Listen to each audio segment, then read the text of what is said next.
Alors, il y a un petit peu de brouhaha, c'est bien normal après l'exercice que vient de faire, une fois plus, de se dire qu'est-ce que ça a changé pour moi, qu'est-ce que ça a apporté. Ça, c'est pour faire un tout petit peu de calme et dire qu'on va effectivement enchaîner sur le dernier moment. Ça s'appelle mot de la fédération. Pour conclure et regarder le chemin parcouru, c'est un peu ambitieux de dire ça. Heureusement, on va se mettre à plusieurs et je vais demander, alors dans le désordre, à Martine qui est là, peut-être Dominique, peut-être Suzanne, peut-être Jean-Claude, peut-être Eric. Non, je crois Eric aura dû partir. Marie-Thérèse, et puis les autres que j'ai oubliés, puisque nous allons faire quelque chose en trois temps, si je peux dire. Je vais commencer par reprendre quelques éléments un peu glanés dans le cours de cette journée et demie à écouter, réfléchir ensemble. Après quoi, on éclairera avec différents points et interventions des points sur lesquels la Fédération a mis en place des outils d'action qui vont dans le sens peut-être des choses dont on parle. Et après un petit temps de conclusion, il y aura ce qui est encore quelque chose de plus. On vous donnera lecture d'un communiqué de presse qui a été rédigé en fin de journée hier et qui essaye de faire aussi une relecture de ce que nous avons pu entendre. Alors, dans cet exercice, ce qui est bien évident, c'est que ça fait 3 demi-journées qu'on écoute des gens qui ont apporté énormément de choses, parfois avec un brio, une rapidité, une intensité. Autrement dit, la relecture de choses qu'on va faire ensemble là est forcément le quart, du dixième, du cinquantième de ce que vous avez déjà engrangé. Et rassurez-vous, il n'y a pas d'interro écrite pour commencer, parce que vous avez tous pris beaucoup de notes. Donc voilà, ce qu'on va faire, c'est relativement partiel par rapport à ça. Alors, maintenant que tout le monde est revenu et qu'on est calme et tranquille, je vais vous demander un exercice extrêmement désagréable qui est que tous les matérialistes veulent bien passer du côté gauche et que les post-matérialistes veulent bien se mettre sur la droite. Mais avant de bouger, je préférerais que les femmes présentes restent vraiment là, car vous l'avez entendu dès le départ, cette histoire est une histoire qui concerne un peu plus les femmes statistiquement. Et donc, je vais demander aux hommes de bien vouloir passer à l'étage du dessous pour quelque temps. Bon. Encore que les hommes pourront revenir parce que pour ce qui est des vécus subjectifs de contact avec les défunts, il m'a semblé là-dessus qu'il n'y avait pas de différence entre les femmes et les hommes et que de ce point de vue-là, la parité était assurée. On vient de rebalayer ça des sujets qui étaient bien plus graves, bien plus lourds. Alors on va commencer sur quelques points. Je vais essayer de m'emparer de ce super appareil qui doit marcher. Oui, il marche comme ça. Voilà quelques perles glanées en séance. C'est une rassemblement, compilation de quelques idées qui ont été dites. Voilà. C'est assez brut de décoffrage. Être diffère d'exister. Ça a été dit. Voilà, vous avez en bas toutes les personnes qui auraient pu dire ce genre de propos. Ça, c'était Reza Moghadassi. Être diffère d'exister parce que pour être, il y a une part de liberté qui est en moi et qui est engagée. Et c'est de la différence avec exister. Et cette liberté, je pense qu'elle est importante par rapport à ce que nous pouvons faire, par rapport à cette mort ou à ce mourir devant lequel nous sommes relativement quoi. Il y a une image qui était très jolie qui a été donnée qui est « La mort brise la cage, mais pas l'oiseau ». Vous pouvez enlever le D de mai. Ceci a été écrit un peu tard dans la nuit. Et il faut bien le dire, après quelques-uns des très bons verres de vin blanc qui étaient hier à notre dîner. Du coup, ça a permis d'aller jusqu'au bout, mais pas de relire. Belle image. La mort brise la cage, mais pas l'oiseau. Et l'oiseau, c'est nous. Une hypothèse, elle est à un autre moment du congrès. La conscience est peut-être supérieure à ma propre activité cérébrale. Quelque part, cette idée de niveau différent et peut-être d'un niveau de conscience qui est supérieur à ma propre personne et mon cerveau, qu'il continue à travailler ou qu'il soit passé en coma. Une autre idée parmi des idées glanées comme ça, c'est que la mort m'échappe, elle nous échappe. Mais je peux la voir comme un événement qui va me travailler. Et c'est en ce sens-là que peut-être le regard sur la mort est extrêmement important. Je crois que c'est quasiment une citation de ce que peut-être, je crois, Reza Moghadassi avait dit. Nous sommes des vivants qui sont parmi les vivants et donc des vivants qui meurent. Alors on le savait, hein, bien sûr, mais quelquefois ça fait du bien de le redire et de le voir écrit de cette façon-là. D'autres perles, voilà, sur d'autres sujets, et c'est très sélectif. Il est nécessaire d'être lent pour atteindre le niveau de l'être. Ça prend du temps, il nous faut du temps pour y arriver. Et pour arriver à aussi entrer, il manque un air, dans la présence à nous-mêmes et la présence à l'autre. Et si on arrive, parce qu'on a pris ce temps, qu'on arrive à entrer dans cette présence à nous-mêmes et à l'autre, alors c'est une présence qui sera féconde et vraiment féconde pour les deux. Pour lui, l'accompagné, pour moi, l'accompagnant. Un mot très fort qui me semble a été assez central dans nos échanges, c'est le temps de l'expérience.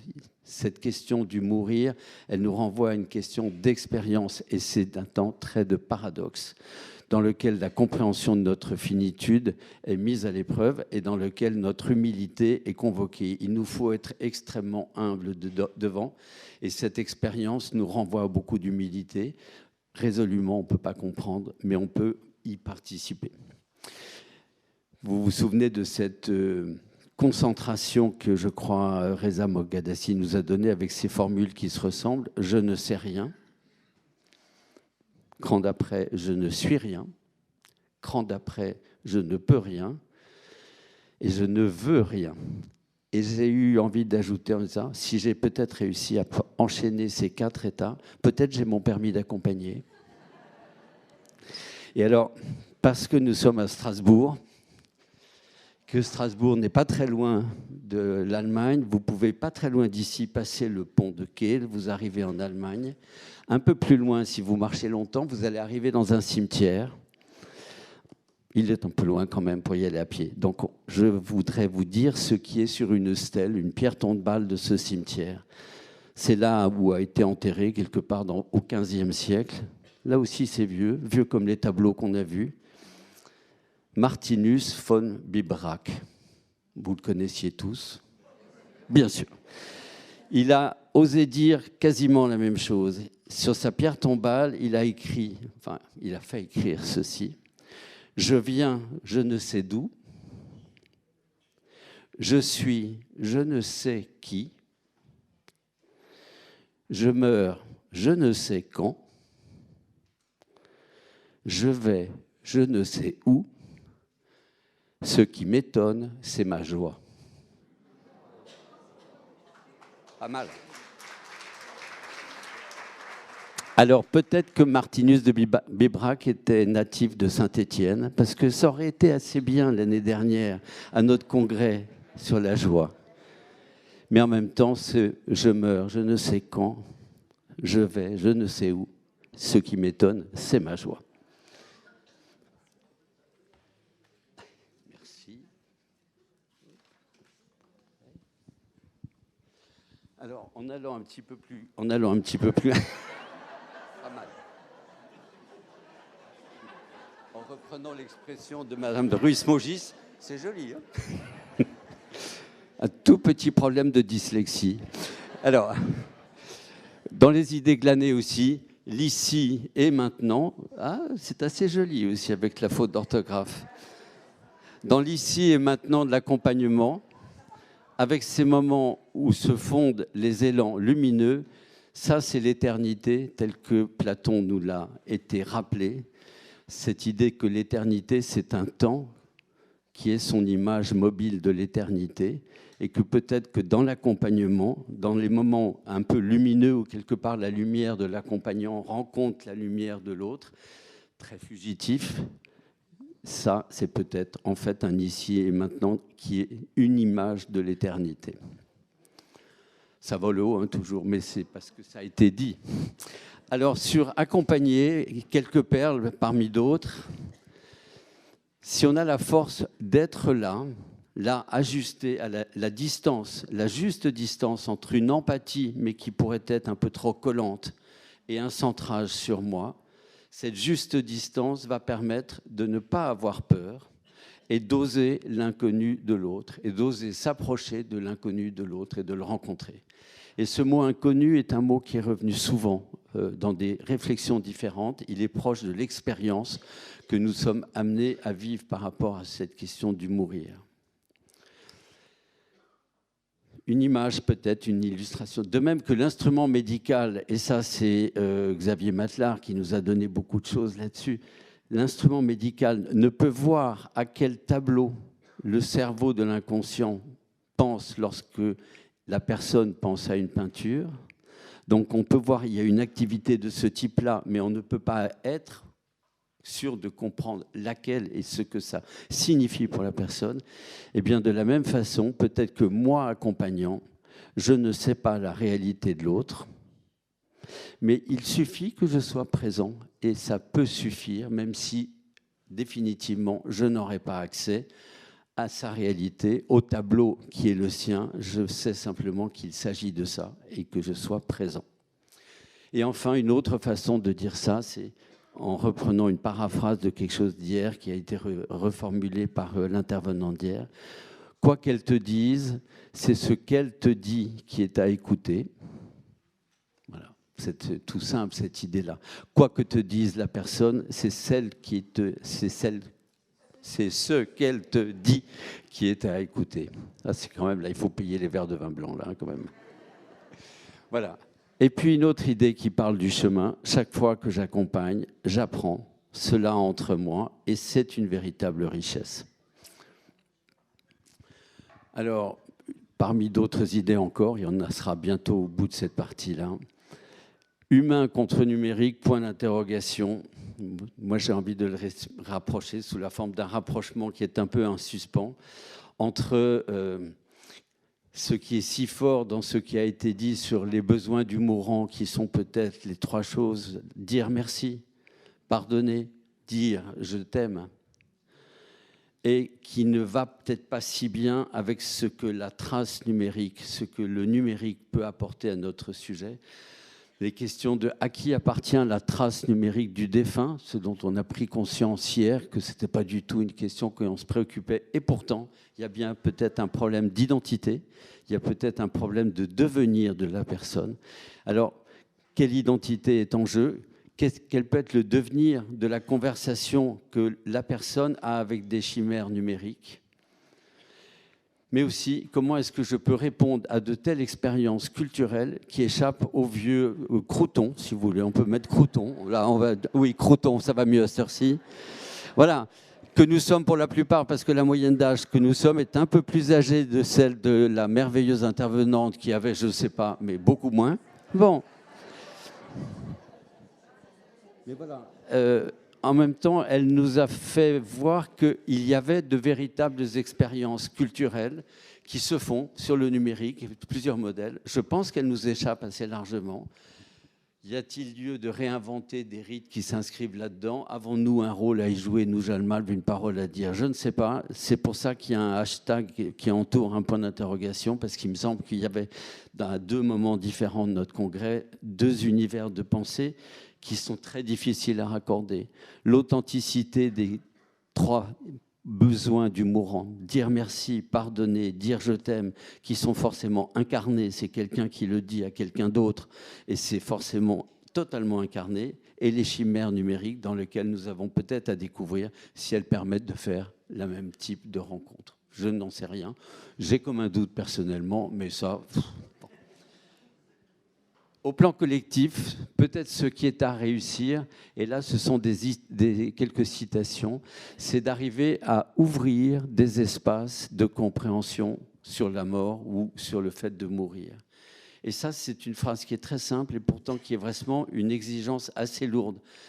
Nous avons peut-être la possibilité d'ouvrir des espaces de compréhension à l'issue duquel tout le monde ne comprendra pas toujours, mais nous aurons ouvert l'espace pour pouvoir y réfléchir ensemble. Offrir du temps d'expérience, c'est une autre façon de le dire. J'ai été frappé par une phrase de quelqu'un qui a dit « Il faut mettre de l'attention dans l'échange entre nous, ici et maintenant ». Et c'est une phrase que l'on peut penser dans la situation d'accompagnement, bien évidemment, mais on peut aussi la penser dans des situations plus collectives auxquelles nous arriverions à créer des situations dans lesquelles nous permettons aux gens, à nos concitoyens, à nos voisins, de mettre de l'attention dans des échanges avec nous et entre nous, ici et maintenant, sur ce thème de la mort, sur ce thème effectivement de mourir et après. Voilà, et puis je crois c'est d'une intervention de l'après-midi d'hier soir, je crois de Marie-Frédérique Baquet, l'idée qu'il faut arriver à faire remonter nos interlocuteurs au niveau de pourquoi ils pensent les choses comme ils les pensent, puisque sur la mort, nous avons une série de préjugés et qu'il nous faut les ouvrir, il nous faut remonter pour pouvoir ensemble explorer un peu de progrès dans, finalement, peut-être faire reculer les tabous. Il y avait aussi des remarques assez intéressantes à deux moments du congrès sur le fait qu'il y a des mots qui aident à avancer sur cette réflexion, cette compréhension du mourir, de la mort, et que de ce point de vue-là, il nous faut les acquérir, il nous faut être à l'aise avec eux. Il y a peut-être des mots nouveaux. Vous vous souvenez de crématiser, par exemple, c'était un peu surprenant, mais bon, crématiser. Voilà, il y a des mots qui peuvent nous aider à aller plus loin. Et puis, une idée qui est peut-être assez jalmalve, qui est quelque part qu'on va plutôt privilégier le questionnement et le cheminement à la réponse. On est plutôt dans... on va chercher ce qui est plus intéressant, c'est le questionnement de l'autre plutôt que la réponse que je pourrais apporter. C'est une grande banalité pour nous, mais on peut la repartager un coup encore. Alors, ceci va ouvrir la suite. S'il s'agit d'agir, un agir de Jalmalve ou une façon d'agir, peut-être que nous n'avons pas plus de réponses que d'autres, mais nous avons le courage d'oser l'inconnu dans l'accompagnement. Et peut-être que nous avons la conviction qu'il est possible d'ouvrir l'expression collective sur la maladie, le grand âge, la mort, le deuil, et que cette possibilité d'ouvrir l'expression collective, c'est peut-être une deuxième façon d'agir. L'accompagnement est la première, cette possibilité-là est la seconde, et de ce point de vue-là,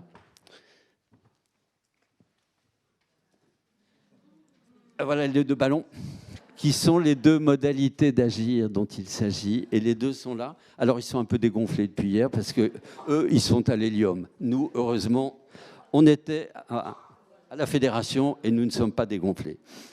Voilà. Alors, si vous voulez bien là, à plusieurs voix, et tout, ça va être des spots, si je peux dire, dits par les uns et les autres. Un premier, et c'est peut-être Marie-Thérèse qui veut bien, si oui, en dire un mot.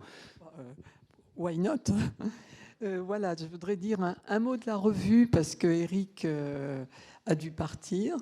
Et bon, voilà, il m'a transmis quelques petites infos. La revue continue à produire 4 numéros par an qui sont des mines de réflexion, de soutien à la formation. Le lectorat, c'est essentiellement des professionnels, soignants, psychologues, personnes venues des sciences humaines, et pas beaucoup de bénévoles et pas beaucoup d'associations. Il y a beaucoup de ventes maintenant sous forme numérique, par Kern, les articles que l'on achète pour les articles récents, mais au bout de 2-3 ans, ils sont gratuits. Donc n'hésitez pas à télécharger des articles gratuits sur Kern.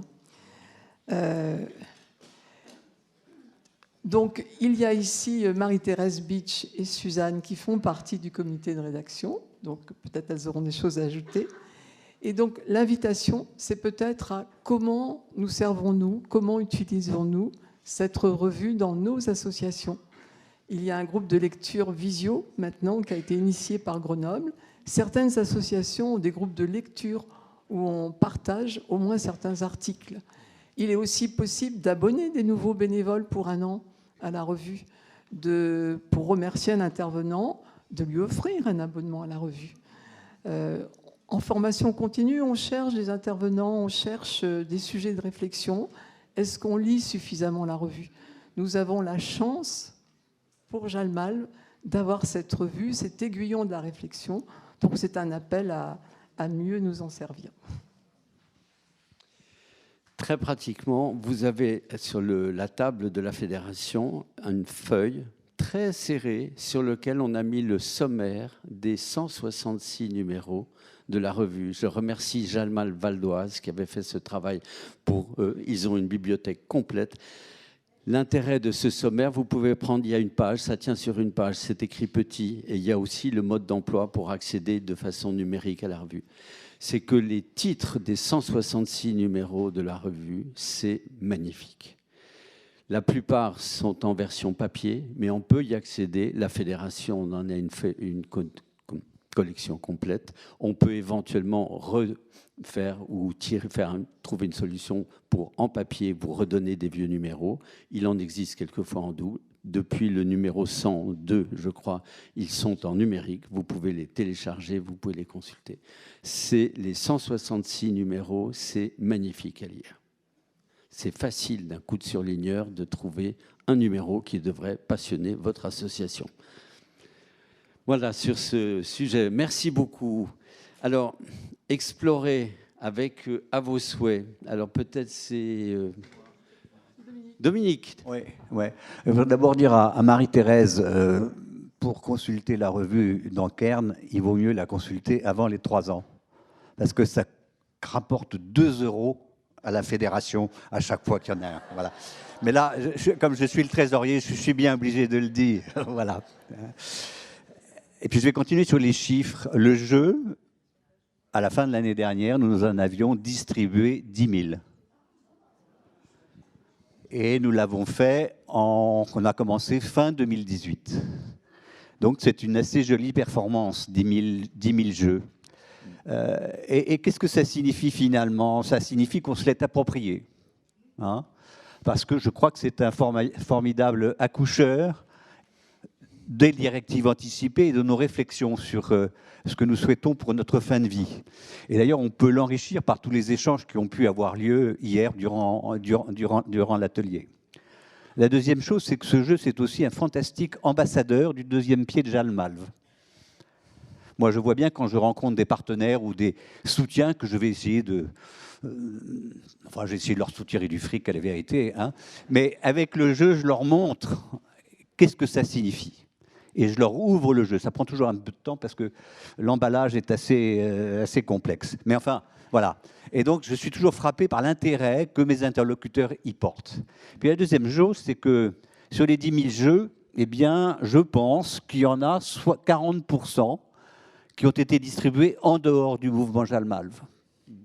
C'est-à-dire que, au travers de ce chiffre-là, qui est un peu inventé, je dois dire, mais c'est une estimation, mais il faut bien être un peu optimiste, eh bien, ça veut dire que ça diffuse au sein de la société.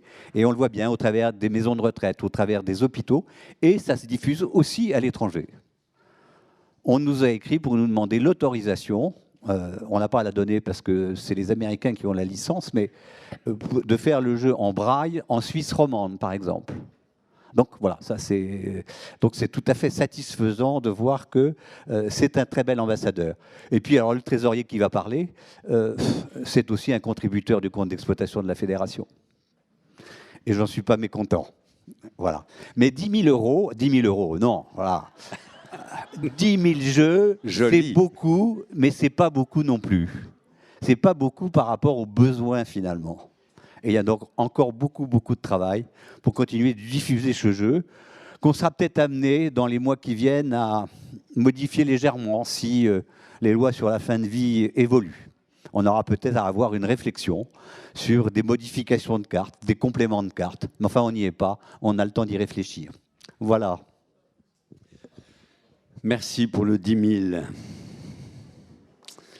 Alors, sous le joli titre de Zéro distance avec la ligne d'écoute, si Martine, tu veux bien.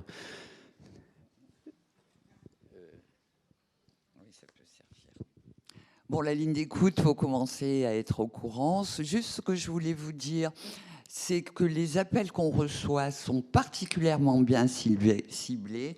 Vous vous souvenez que ça s'appelle « Malade aidant, j'écoute ». Il y a en majorité des appels d'aidants de toutes sortes. J'ai même eu un appel d'une aidante d'un compagnon alcoolique. Voilà, parfois, on dévie un peu notre trajectoire annoncée. Il y a pas mal d'appels sur le deuil ou sur des aidants qui sont en fin d'accompagnement et qui, voilà, qui se projettent comme personnes en deuil. Et il y a des patients, mais en nombre moins important.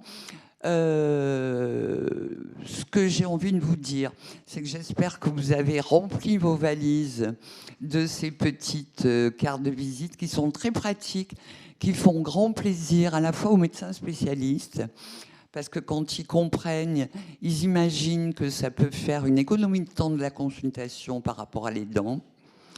Voilà, c'est par les temps qui courent, c'est aussi quelque chose. Et ça permet, bah oui, d'appeler. Maintenant, on a eu des petits problèmes techniques. La ligne n'a pas marché pendant un certain temps. Les écoutants le savent. Aujourd'hui, c'est complètement remis dans les clous avec un autre prestataire qui est sérieux.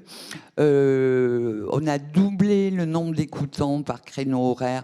Si jamais il y en a un qui oublie, ou que Tiffany nous fait même un petit SMS de rappel en disant hey, c'est ton horaire. Donc normalement, il y aura moins d'appels perdus. On a une trentaine d'appels par mois actuellement. On peut avoir beaucoup plus et on est en capacité surtout d'accueillir beaucoup plus. Donc vraiment, faites passer le 805 650 056 partout. Voilà, donc voilà, je vais rester sur la distance et sur les idées nouvelles qu'on a eues pour joindre les gens qui sont isolés. Vous savez aussi, parce qu'on a bien diffusé l'information, qu'on a initié en partenariat avec Vivre son deuil, une visio deuil. Donc pour les personnes qui sont isolées, à distance des associations Jalmal, isolées géographiquement ou par le grand âge ou parce qu'elles travaillent au contraire, enfin pour des tas de raisons. Et là, on vient demain, nous terminons le premier groupe. Et voilà, j'ai envie de vous dire que c'était une très, très, très belle expérience. D'autres groupes sont déjà en place avec chaque fois un co-animateur de Vivre son deuil, un co-animateur de Jalmal. On a les mêmes formations, on a les mêmes valeurs. Donc ça se passe tout à fait dans l'harmonie. Je sais qu'il y a beaucoup de Jalmal aussi qui se sont positionnés pour co-animer ça. Voilà, donc on fait plein de choses et c'est bien de vous en emparer. Merci. Alors, celui d'après, c'est Janie.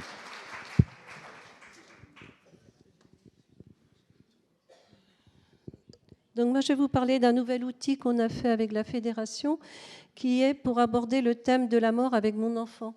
Il n'y a pas d'images là qui sont présentées. Je vais vous montrer un peu les fiches que c'est pour le moment. Donc, ce sont des fiches qui se présentent comme ça. Par exemple, à quel âge un enfant perçoit-il la mort? C'est sur toutes les questions en fait que peuvent vous poser les enfants. Est-ce qu'on peut emmener un enfant aux obsèques? À quel âge on peut lui en parler? De quelle manière? Comment aborder les sujets? Et puis au dos, vous avez la réponse. Alors c'est un jeu qui a été, enfin des fiches qui ont été faites. Il y a 15 fiches avec les thèmes principaux sur les principales questions que peuvent poser les enfants, avec plusieurs idées de réponses, suivant aussi l'âge de l'enfant, suivant comment faire avec lui. Et donc, pour le moment, c'est vraiment artisanal. On a fait des fiches comme ça. On s'était dit que ça pouvait être bien de faire sous forme du jeu J'ai pigé ma fin de vie, vous savez, avec les pinces sur une ficelle, ou alors posées sur la table, et puis les gens posent la question ou regardent au dos la question, les réponses à la question qu'ils se posent ou qu'ils ont envie de poser. Et puis, en fait, j'ai eu l'idée de de faire un abstract pour le futur congrès de l'ASFAP à Lyon, en juin prochain. Et donc, j'ai été acceptée pour une communication, mais sur la forme d'un poster. Donc, ce qui, moi, je ne me voyais pas le faire, parce que je ne sais pas faire, tout simplement. Donc, avec l'avis du bureau de la fédération, on a dit, avec l'aide de Tiffany, qu'on allait pouvoir s'en charger. Et donc, on a fait on a déjà fait un projet, et puis que j'ai laissé là dans mon sac. Oui, et puis avec les critiques qu'on a eues l'autre jour avec l'OCA, et puis que j'ai vu ce matin, j'ai trouvé une charmante dame de Strasbourg qui est graphiste et qui va nous aider à le terminer. Merci beaucoup. Merci à elle. Je laisse vous. Comme quoi, c'est bien les congrès parce qu'on se rencontre et quand on se rencontre, il y a des coups de main qui passent. Ouais. Et puis on a eu l'idée aussi de le faire sous forme de carte de cette taille-là, en fait, pour que ce soit plus facile et plus pour n'importe qui, quoi. En fait, que ça puisse. On va le vendre. C'est un jeu qui sera vendu par la fédération et que donc tout le monde pourra se procurer pour pouvoir répondre à son enfant, à son voilà. Voilà ce que je peux en dire pour le moment. Donc avec toujours la réponse derrière. Alors c'est écrit un peu petit, mais enfin normalement c'est quand même lisible. On a essayé de faire en sorte que malgré la petitesse de l'écriture, ce soit quand même lisible pour tous. Voilà. Et donc, on n'a pas trouvé vraiment de titre à ce jeu. C'est vraiment aborder le thème de la mort avec mon enfant, avec les enfants et les adolescents. C'est vraiment un outil pour sensibiliser les adultes. On avait fait beaucoup d'outils jusqu'à présent avec la commission enfants-ados pour les enfants. C'est pas toujours facile d'aller vers les enfants. On ne sait pas toujours vers où aller les rencontrer. Il y a bien sûr les centres de loisirs, les bibliothèques, tout ça, que beaucoup d'associations déjà vont vers tous ces endroits-là. Et là, on s'est dit que si on pouvait en échanger avec les adultes, déjà nous, entre nous, dans les associations, de pouvoir en parler entre nous, de savoir comment répondre aux questions que des familles nous posent aussi, des fois, lors d'accompagnement, ça pouvait peut-être être aussi une autre manière d'aller vers les enfants. Voilà.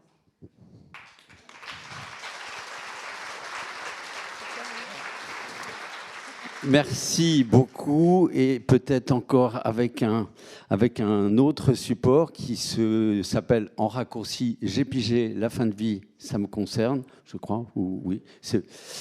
Vous le savez, c'est une animation, pour vous dire en 2 mots ce que c'est une animation très rustique qui permet de se mettre en cercle, comme nous avons vécu hier matin, de se mettre en cercle avec un groupe de personnes. Ça peut être des personnes qui ne se connaissaient pas du tout, ça peut être les personnes d'une famille, ça peut être des étudiants, ça peut être le conseil d'administration de votre association. Un cercle, et autour d'un cercle, à partir de questions qui déclenchent, le fait de pouvoir être ensemble va permettre d'échanger et ça libère des idées, ça permet de cheminer. Voilà, parce que tout simplement, il se fait une sorte de richesse collective, il y a une force qui vient d'un groupe, sachant que ça se fait dans l'esprit de Jeanne Mal, c'est-à-dire avec une écoute bienveillante, sans discussion, c'est plutôt pour entendre et réfléchir à part de... Cette animation, elle est tout terrain, elle se fait de façon rapide, ça prend à peu près 2 heures, pas plus.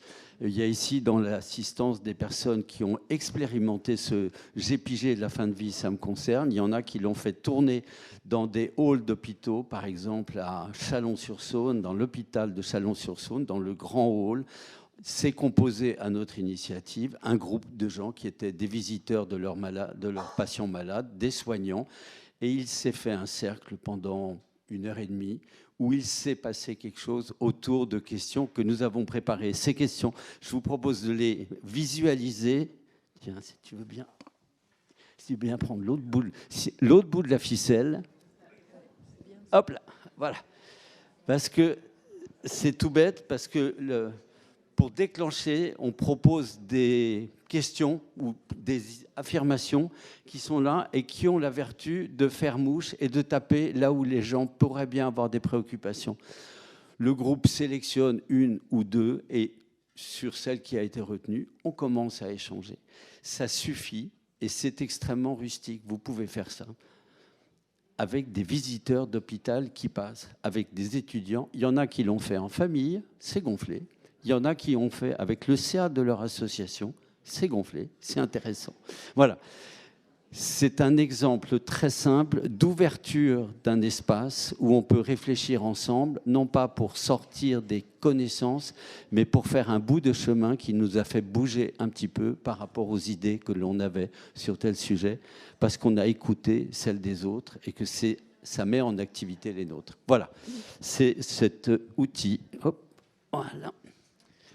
Et peut-être nous sommes... Alors, voilà, c'est maintenant Suzanne. Oui, Suzanne, si tu veux bien. Et Tu as la suite?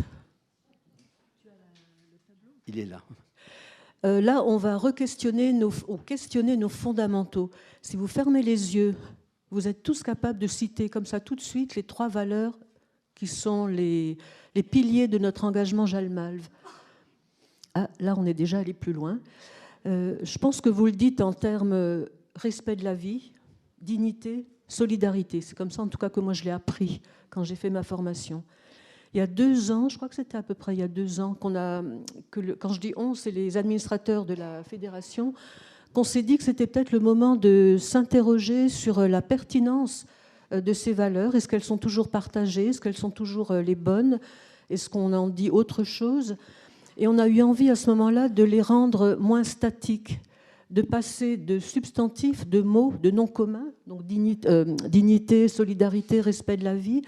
On a eu envie de leur mettre un petit moteur, de les booster pour que ce verbe d'action qu'on associe au substantif, que ce soit une espèce de moteur dans l'engagement qu'on vit tous. Et en ça, j'ai envie de dire, quand on porte nos valeurs, on est engagé, on est citoyen, on fait un acte politique quasiment en portant ces valeurs. Et donc les verbes d'action qu'on a associés à ces valeurs, c'est affirmer la dignité humaine. Affirmer, c'est fort. Affirmer, donc c'est un geste qui va vers un mouvement qui va vers l'autre pour dire quelque chose, et on déclinera un petit peu tout à l'heure ce qu'on peut en dire. Donc affirmer la dignité humaine, respecter la vie de la personne, c'est pas la même chose que respect de la personne, et puis inviter à la solidarité. Pareil, l'invitation, elle s'adresse à quelqu'un, elle va chercher quelqu'un pour l'inviter à la solidarité. Donc ça, c'est la nouvelle formulation qui a été retenue pour définir nos valeurs. Et puis on est allé plus loin. Et là, j'ai besoin qu'Olivier me tienne. Oui, mais malheureusement, on n'a pas eu le temps de le mettre dans l'image, donc je ne mais peux vous que l'aurez, donner un exemple. Voilà, on l'a formalisé sous la forme d'un tableau qui tient sur un A4, qui va être envoyé à toutes les associations. On a chaque fois décliné ces valeurs, formulées comme ça, pour aller plus loin dans comment on pourrait les dire, comment on peut les comprendre, comment on peut les amener vers d'autres. Alors, merci Olivier de continuer à bien tenir. Respecter. Je vais juste vous lire le début de la déclinaison, mais il y a beaucoup plus d'items. Respecter la vie de la personne, quelle que soit sa situation, son état, sa volonté. La personne est vivante jusqu'à son dernier souffle. Tout ce qui importe pour la personne, ses souhaits, ses besoins, ses interrogations, doit être accueilli, entendu et accompagné. Ça dit quelque chose de la posture des bénévoles Jalmalve. Sur la solidarité, donc l'invitation, inviter à la solidarité, nous bénévoles attestons qu'exister, c'est être en lien. La mort est un fait social, pas seulement individuel. Maintenir la fraternité malgré l'envie de chacun de fuir la rencontre avec la maladie, la mort ou le deuil. Ta vie a de la valeur pour moi, tu comptes pour moi, je ne t'abandonnerai pas. Et la 3e valeur, mais peu importe l'ordre, affirmer la dignité humaine. La dignité ne se perd pas, elle est inhérente à la personne. La valeur de chaque personne est reconnue, quel que soit son état. La dignité de la personne se manifeste dans la relation d'accompagnement. Et puis ensuite, c'est tactile ? Alors, il faut que je me pose. Non, laisse. Je ne vais pas aller plus loin parce que je ne vais pas vous lire toute la page, vous allez la voir. Mais derrière ça, il y a la suite de la colonne, il y a chaque fois « Ainsi, pour nous, voilà. Respecter la vie de la personne, c'est... » Puis il y a des phrases qui sont au fond, voilà. Je donnais juste un exemple. Voilà. Ainsi pour nous, donc ça c'est la première. La personne en fin de vie reste... Non, ça on l'a déjà dit, je vais en choisir une autre.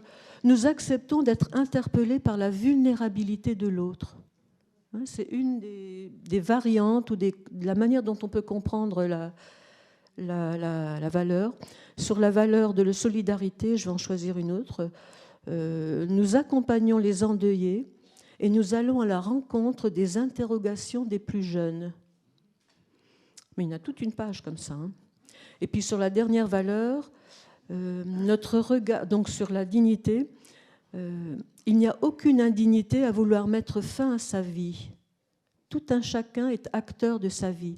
Il y a des phrases comme ça qui peuvent interpeller hein, par rapport à vos propres convictions, croyances, valeurs. Mais on s'est attaché là, c'est bien, merci. Mais on s'est attaché là à être au cœur de ce qu'est Jalmal, de ce que sont les bénévoles Jalmal, tout en étant dans l'évolution, enfin dans le courant de la société, dans l'évolution de la société, notamment par rapport à la loi qui a du mal à accoucher, mais qui va bien finir par sortir quelque chose, et pour ne pas être en contradiction, en conflit de valeurs internes avec ce que la loi peut-être va nous proposer. Donc c'est vraiment bien de garder nos fondamentaux, comme je disais avant, et de ne pas être en conflit, d'être bien avec soi et bien dans notre bénévolat. Donc encore une fois, Olivier va vous envoyer tout ça enfin, dans les différentes associations. Donc c'est un document que vous aurez, que vous partagez, pareil, à discuter, à échanger, à travailler. Bonne mise à jour de notre valeur. Bonne continuation dans vos bénévolats.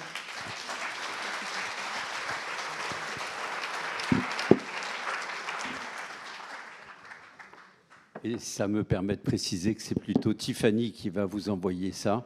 Tiffany, qui, je le rappelle, est malade au dernier moment, est extrêmement désolée de ne pas être avec nous, parce que c'est elle qui est souvent derrière autant de toutes ces actions. Un petit point encore, alors ça c'est peut-être une sorte d'écoute de ce qui vient de se dire tout à l'heure et qui est ici sur cet arbre, qui est beau, qui est coloré et dans lequel il y a beaucoup de richesse sur toutes ces branches. Pendant que l'équipe cherchait à voir où le bel endroit où coller un mot-clé, j'étais à l'écoute de ces mots et j'ai eu envie de faire des rapprochements entre certaines choses. Voilà, c'est une sorte de rangement, mais ça raconte aussi peut-être. Il me semble qu'au cœur de ce qui a été dit, il y a ces idées d'expérience, de mourir, de conscience. Et c'est un peu au cœur des échanges que nous avons eus. Que dans nos échanges, ça a donné des bénéfices qui sont ressortis, qui sont à travers des phrases comme réconciliation, beauté, sérénité, apaisement, compensation, mystère apprivoisé. C'est extrêmement positif, c'est très tourné vers une amélioration des choses. Ce sont des bénéfices que nous avons ressentis à partager tout ce chemin. Il me semble que ça s'appuie sur des forces vives qui ont été excitées, dans lesquelles il me semble qu'on peut ranger trois choses. L'humilité, qui tient une grande place dans la sincérité de notre réflexion, l'idée de la présence, qui a été très importante, et l'idée de liberté, que nous sommes quelque part libres sur ces sujets. Ça, c'est des forces vives. Et qu'il s'est passé, et c'est la dernière famille des choses que j'ai envie de rapprocher, qu'est-ce qui nous est arrivé ici depuis un jour et demi ? Eh bien, quelque chose qui est de l'ordre de la découverte, d'un enrichissement, d'un cheminement, d'une traversée, d'une ouverture et d'avoir grandi. Et tout ça parle du processus que merci beaucoup les organisateurs de ce congrès de nous avoir fait traverser tous ensemble. Voilà, c'est une autre relecture de ce qui vient de se dire à voix haute tout à l'instant.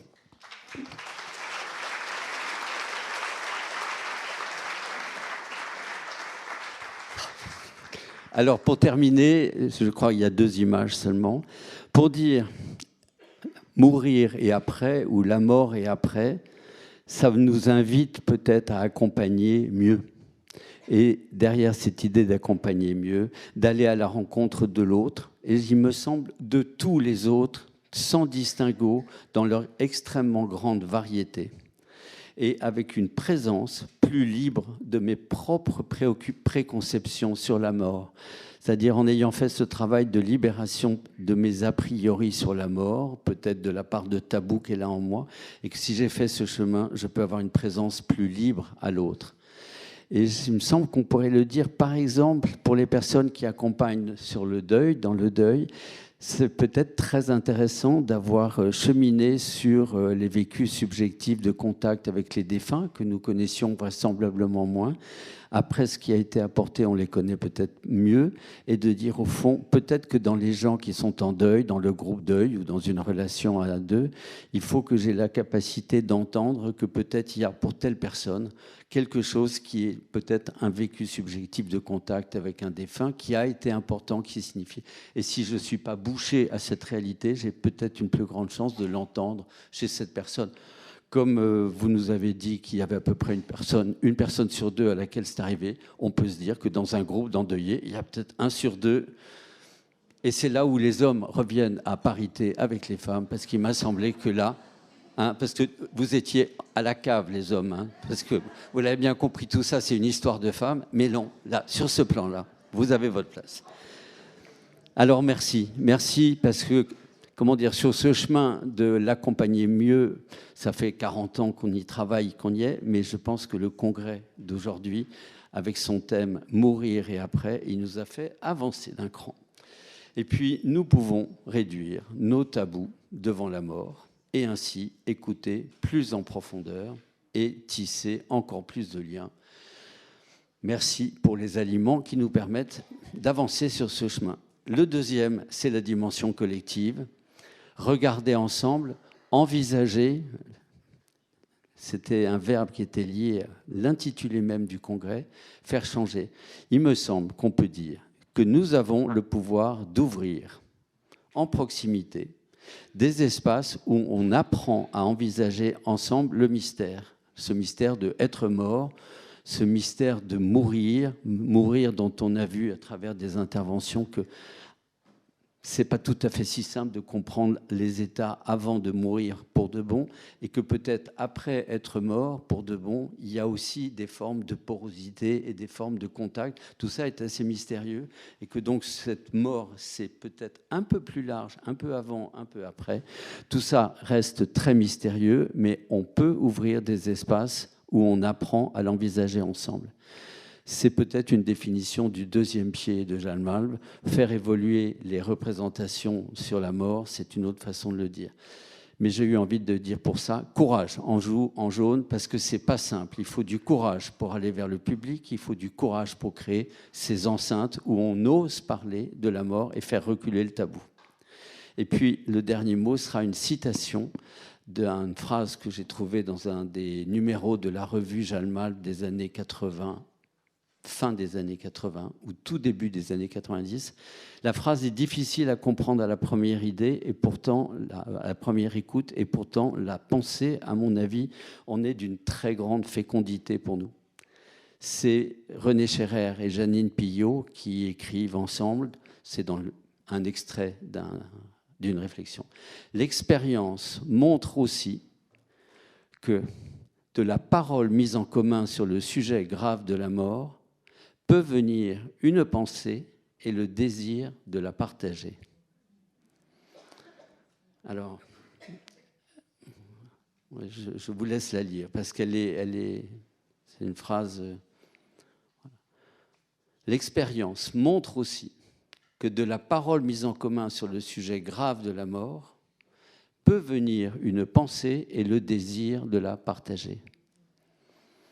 C'est peut-être un assez beau programme pour dire on peut ensemble, quelque part, grignoter un peu de terrain sur cet incompréhensible de la mort, et qui en même temps, c'est une assez belle définition du chemin de travail de Jeanne Malm depuis longtemps. Voilà, je crois que c'est tout.